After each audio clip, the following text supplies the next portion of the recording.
질의 시간은 5분으로 하도록 하겠습니다. 그러면 먼저 한준호 의원님 질의해 주시기 바랍니다. 네, 먼저 좀 질의 순서를 바꿔주신 의원님들께 감사 말씀드립니다. 감사관님, 네, 잠깐 좀 자리 좀 나와주시고요. 특별감사 내용들 잘 봤습니다. 저희가 지난 22년도 회계연도에 저희 예비심사 보고를 하면서 교통 분야 관련해 가지고 첫 번째는 국토부가 이 서울 양평간 고속도로 타당성 조사 용역 사업 추진 과정 전반에 대해서 제기되는 사안을 점검하는데 협조를 해야 된다라고 돼 있고 28번째는 저희가 국토부에 대해서 담당자에 대한 징계 여부를 판단하기 위한 자체 감사를 실시한다. 즉 이 과정 중에 발생했던 일에 대해서 그간 저희가 문제 제기했던 부분에 대해서 감사를 해달라 이렇게 인식을 하신 건 맞으시죠? 예, 말씀 주신 내용에 대해서 감사했습니다. 네. 근데 제가 이 감사 내용들을 쭉 봤는데 이게 저희가 제기한 내용들을 어쨌든 사실로 다 확인이 된 거예요. 문제가 있다고 한 것들은. 예, 확인하였습니다. 네. 그렇다고 한다면은 이 경동 엔지니어링 등 이 용역사가 현장을 단 한 번 가고 무슨 자신감으로 대안 노선을 제출했을까에 대해서는 혹시 감사가 있었습니까? 그 부분에 관해서는 확인한 바가 없습니다. 확인한 바가 없어요. 이 변경 제안에 대해서 장관님 혹시 국토부 차관님께서 내용을 아실까요? 차관님? 네. 이런 변경 제안이 들어오면 국토부에서는 확인 작업을 어떤 식으로 합니까? 그냥 용역사는 전문 집단이니까 여기서 내는 것들은 정답이다 이렇게 판단하지는 않을 거 아닙니까? 간단하게만 제가 시간이 많이 없어서 예, 그렇습니다. 별도의 리뷰하는 과정은 없습니까? 스타디를 하는 걸로 알고 있습니다. 스타디 정도는 그러니까 용역사의 설명을 듣고 거기에 대해서 의견 정도 의견을 주는 거죠. 제시하고. 자, 그런데 그렇게 해서 변경된 용역사의 의견에 대해서 당시 원희룡 장관은 갑작스럽게 이게 정쟁화가 될 것 같다라면서 백지화를 선언하고 던져버려요. 그리고는 이 변경 사안에 대해서도 장관 본인이 했다라고 주장을 하다가 용역사가 했다 또 이렇게 주장을 하면서 굉장히 그 위원회에 혼선을 줬습니다. 혹시 이 부분에 대해서는 조사를 해보셨습니까? 그 부분에 관해서는 확인한 바가 없습니다. 이 부분도 확인이 안 됐어요. 자, 100% 관련 용역, 즉 관련 용역이라면 종점이 변경되는 관련 용역에 대해서 100% 준공이 안 된 걸 이번에 확인하신 거 아닙니까? 그렇습니다. 네, 저희 의원실에서 말씀을 드렸었고, 자 이걸로 인해서 지금 몇 분이 징계를 받게 됩니까? 예, 징계와 문책 총 7분이 받게 됩니다. 7분이 받는데 이 일들은 제가 말씀드린 대로 대한노선도 용역사가 제출을 한 것이고 이 관련된 내용들을 백지화 선언한 건 전 장관이고 그리고 이 관리에 있어서 관리관을 선정하지 않은 건 제가 볼 때는 관리 감독인 것 같고 그렇게 따지면 용역사는 어떠한 제재를 받거나 처벌을 받게 됩니까? 용역사는 기존에 납부한 금액에 대해 기존에 그건 수령한 본인들이 금액에 하지 대해서 않은 것이 확인됐기 때문에 3억 3천을 다 돌려주는 것뿐이고 그렇죠? 18억 6천 예, 그리고 그렇습니다. 2차 용역비 그중에 3억 3천을 다 돌려주는 거는 본인들이 하지 않은 일이 확인됐기 때문에 돌려주는 건데 그러면은 이런 대안 노선으로 저희가 부실에 대한 부분들을 단순히 공무원들이 책임을 져야 되는 상황인 거잖아요. 그러면 용역사는 지금 여기서 무슨 책임을 지게 됩니까, 장관님? 의원님은 용역사가 잘 못했다라는 걸 전제로 하고 아니, 말씀하시는데요. 그러니까 그걸로 그게 인해서 아니고요. 지금 문제가 돼서 지금 저희가 국토부 감사를 한 직원들이 것은 징계를 받게 용역 되잖아요. 수행 과정을 적절하게 관리 감독했느냐 하는 데 대한 감사였고 네. 의원님들이 줄기차게 주장하시는 것은 대한노선 자체가 누군가의 외압에 제가 의해서 여쭤보는 만들어졌다는 걸 거는 주고 이거예요. 있는데 자, 들어보세요. 시간이 지금 1분밖에 안 남아서 자, 요것만 답해 보세요. 용역사가 월간 진도 보고서 작성하죠. 국토부가 안 받았죠. 저희가 제출 요구를 하니까 갑작스럽게 용역사가 제출을 했는데 내용이 다 틀렸단 말이에요. 문제가 생겨서 그걸로 인해 가지고 국토부 직원이 징계를 받습니다. 자, 두 번째는 준공 100%를 인정을 해달라고 한 건 누가 했을지는 잘 모르겠으나 100%가 아닌 것이 확인이 돼서 그 관련돼서 국토부 직원이 징계를 받습니다. 용역사는 하지 않은 것이 들켰기 때문에 3억 3천원 돌려주는 것뿐이에요. 자, 그러면은 여기에 관련해 가지고 국토부 직원들 징계는 있지만 수장이신 차관, 그 전 장관 누구도 책임은 지지 않고 또한 그것을 진행했었던 용역사는 아무런 문제가 없단 말이에요. 이건 어떻게 할 겁니까? 용역사가 부당 청구를 했었는지 여부 이런 것들은 이번 감사의 대상은 아니고 제가 생각할 때는 왜 그게 감사의 대상이 수사 아니죠? 대상이라고 생각을 합니다. 경찰, 수사가 지금 18개월째 지금 2년째 수사가 경찰에서 지금 수사 진행되는 거 중에 있는 아닙니까? 것으로 알고 있고요. 그럼 국토부가 그와 관련해 가지고 뭐 수사 당국에 고발을 하거나 하셨습니까? 그리고 고발 민간인들이 한 거예요. 이거 시민단체가 한 경찰이 지금 겁니다. 수사를 지금 하고 있고 아니, 그렇게 하시면 너무 이거는 책 방관하시는 거고 이 관련해서 문제가 있었다라고 하면 용역사에 대해 수사 지시를 하거나 자체 감사에 이 내용을 집어넣어서 용역사가 과연 어떻게 이런 부분들을 국토부 직원들을 속여서 장관님의 수사 부하 직원들 아닙니까? 직원들이 7명, 도로공사까지 포함해서 7분이 지금 징계를 받게 됐는데 여기에 대해서 지금 차관 장관님께서 모른다라고 이렇게 뒷짐지고 있을 사안이 아니지 않습니까?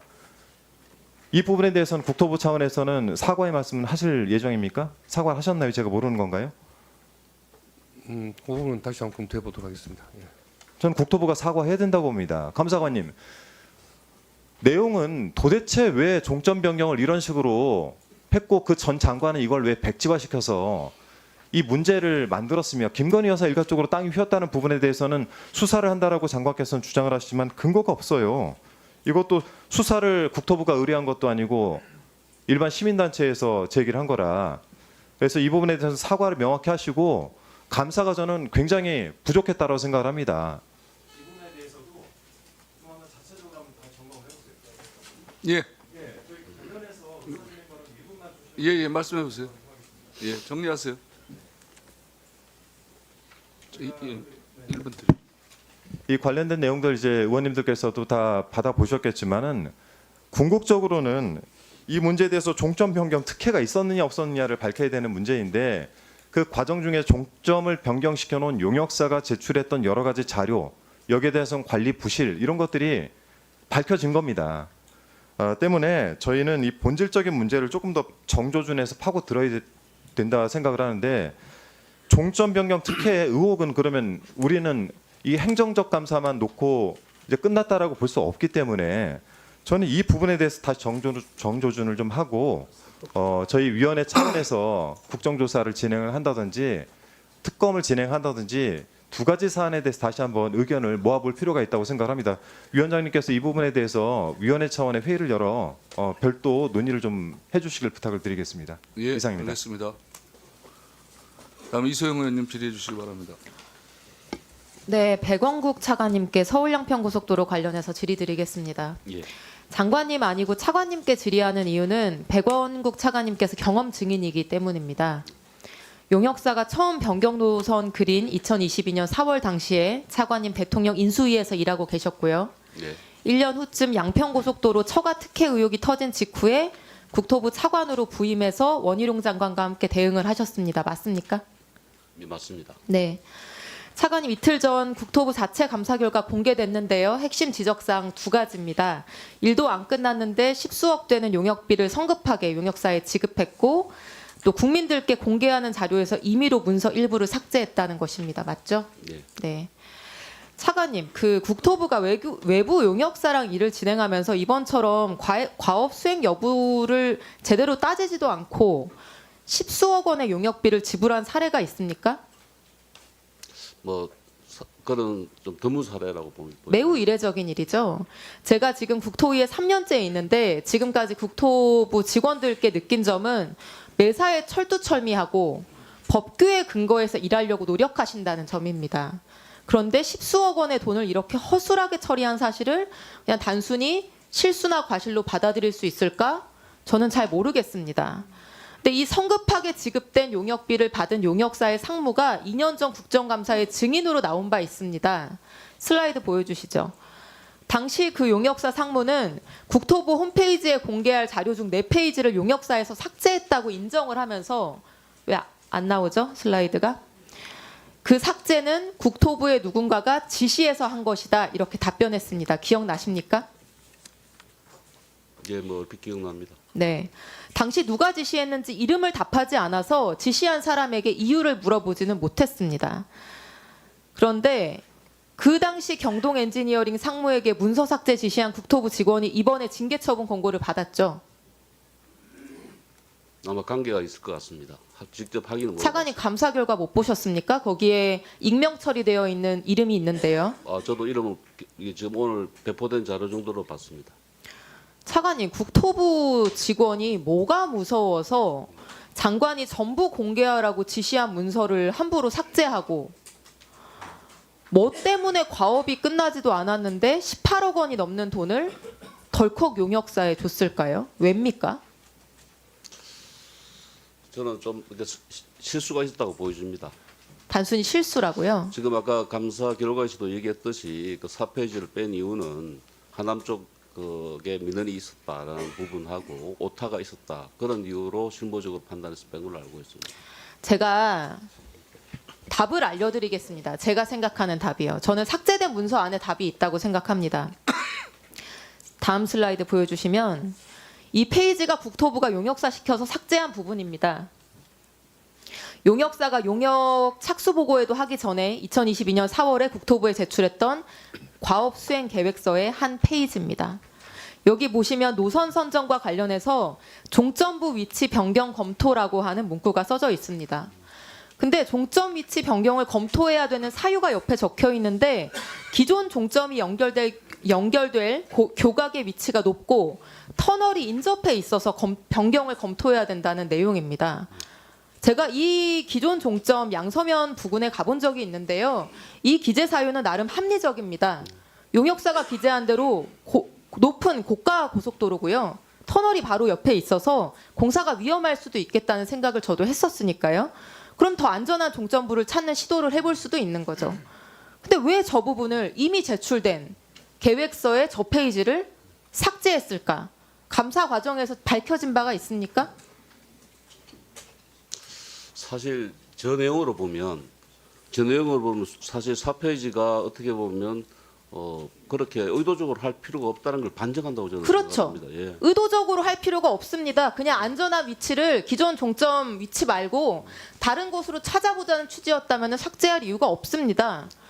그런데 바로 저 과업수행계획서가 작성되고 있었던 시점에 용역사는 내부에서 이미 그 주변이 아니라 완전히 엉뚱한 곳, 김건희 일가 땅이 모여있는 강상면으로 향하는 변경 노선을 이미 내부적으로 그리고 있었기 때문에 그 사실과 퍼즐처럼 맞춰질 것이 두려워서 종점 변경이 언급돼 있는 이 페이지를 삭제한 거다라고 볼 수밖에 이거 말고는 다른 이유를 상정할 수가 없습니다. 우리 속담에 도둑이 제발 저린다는 속담이 있죠.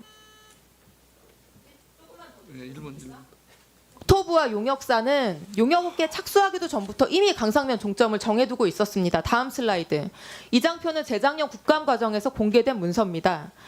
아까 보여드린 삭제된 페이지가 제출된 게 2022년 4월인데 그 비슷한 시기인 2022년 4월 11일에 용역사가 내부적으로 작성한 것이고 국토부가 제출한 자료입니다. 이 검토안에는 이미 단순히 종점 변경을 검토한다는 게 아니라 강상면으로 변경 검토한다라는 내용과 함께 노선까지 작성되어 있습니다.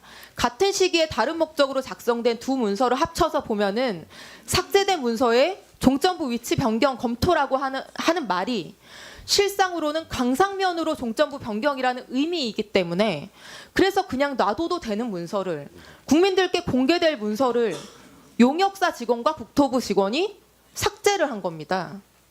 그렇게 삭제 지시를 하고 끝나지도 않은 용역에 대한 비용을 선불로 지급을 했습니다. 매우 이례적이게. 아니 국토부 도로정책과 직원들이 이렇게 간이 큽니까? 차관님? 예. 윗선의 지시도 없이 이게 그냥 실무 직원들이 스스로 판단해서 할 수 있는 정도의 일입니까? 이런 일이? 저는 엊그제 징계처분 권고를 받은 공무원들이 굉장히 억울할 수도 있겠다고 생각을 했습니다. 이게 실무자 수준에서 감당하고 결정할 수 있는 일이 아무리 봐도 아니기 때문입니다. 슬라이드 봐주시죠, 차관님. 용역사 직원은 국토부의 지시를 받아서 문서 작성했다고 했습니다. 지시한 사람은 국토부 도로정책과 실무지가 도로공사 직원이라고 했습니다. 그러면 이 도로정책과 실무진에게 지시한 국토부 간부는 누굽니까? 그 국토부 간부에게 종점 변경 지시한 윗선은 누구겠습니까, 차관님? 아시는 바 있습니까? 하실 말씀 있습니까? 예, 제가 답변 좀 드리겠습니다. 지금 말씀하신 대로 이 부분에 대해서는 아까 장관님께서 말씀하셨지만 타당성 조사할 때는 대안 노선을 검토하는 것이 의무입니다. 그래서 22년 1월 달을 저를 기억합니다. 가업 지시서가 나갈 때 첫 번째 요구사항이 대안 검토를 해라. 그리고 왜 그랬는가 하면 에타 보고서에 아까 말씀하신 사항 있지 않습니까? 그 종점부 JCT 부분이 기술적으로 접속하기 힘들기 때문에 그 부분에 대해서는 검토가 필요하다는 것을 에타 보고서에 이미 나와 있었던 사안입니다. 왜 용역사의 지시에서 저 페이지를 삭제했는지를 묻고 있는 겁니다, 장관님. 만일에 멀쩡하게 작성된 예. 그렇게 정당하게 작성된 계획서를 그것도 일부만 사후적으로 몰래 국민들과 국회에 설명하지도 않고 그렇게 삭제했느냐는 것입니다. 제가 그게 잘못됐다고 해서 지금 징계 처분 요구까지 받지 않았습니까? 그 부분에 대해서는 지금 잘못을 했기 때문에 감사 처분 결과가 나온 것이고요. 의원님께서 말씀하신 대로 그게 의도적이고 아주 조직적이었다면 왜 모든 것을 다 그렇게 처리하지 않고 그 부분만 처리했겠습니까? 지금 의원님께서 지금 자료를 내놓으신 것도 국토부에서 공개한 자료였지 않습니까? 그래서 저는 이것이 비록 그 실무자의 실수는 있었지라도 의도했던 것은 아니다라는 것을 반증하는 거다라고 저는 생각을 합니다. 예, 수고하셨습니다.